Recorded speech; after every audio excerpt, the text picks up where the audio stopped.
the Whirlwind artillery tank.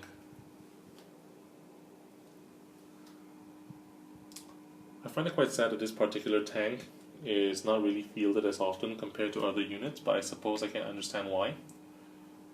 Anyway, the Whirlwind, yes, quick background on this thing. The Whirlwind is another tank that is based on the STC construct of the Rhino chassis, and the most common pattern of the Whirlwind is essentially what you see right here, being the Helios pattern, I believe. Its main armament is the Whirlwind multiple missile launcher, and this defines the role of the Whirlwind as a long-range support vehicle. It usually carries two types of missiles, which are, I believe, the Vengeance missile, being the ordinary missiles, and the Castellan incendiary missiles, which are designed to lay siege upon enemy units which are deeply entrenched. Essentially, the Whirlwind launches an artillery bombardment from long distances away, blasting apart any foe unfortunate enough to be caught within its reach. On the tabletop, it has an armor value of a Rhino, making it extremely fragile. Armor value 11 really isn't anything much. It comes in at 85 points and it takes up a heavy support slot, but what makes this thing quite powerful is actually the Whirlwind missile launcher itself, having a range of 48 inches and a minimum of 12. It's also a barrage weapon, which means that you can choose to fire it indirectly without needing line of sight. So you can essentially just put this behind a terrain, obscuring the vehicle completely, and pop off shots at the enemy.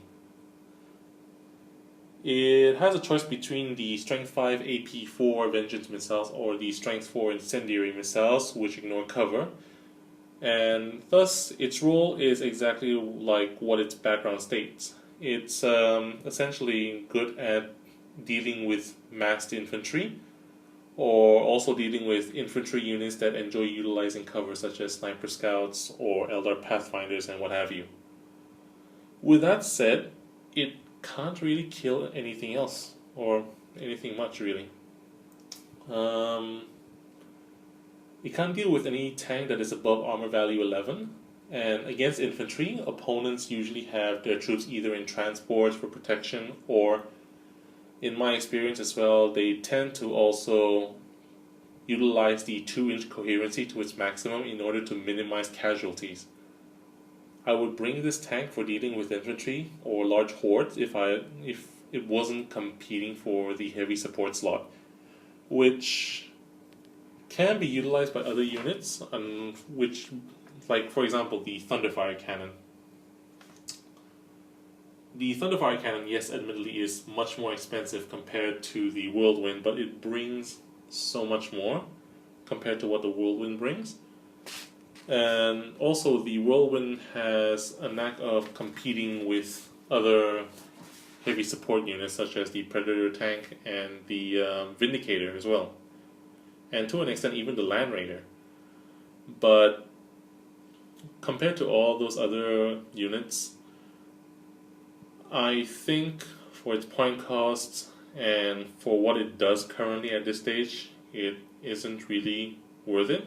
Which is a shame because I really like this tank. I like the look of it. And I think I have quite a few of these tanks as well. But yeah, I also don't field them because there are other better options out there. Anyway, that's all I have to say for now on this tank. Next, I am going to do the Vindicator, and after that I'll move on to the heavier stuff, being the Landraiders. After that I'll probably do other videos on flyers and what have you, but we'll see. Anyway, thanks for listening to me ramble. Anyway, till the next video, see ya.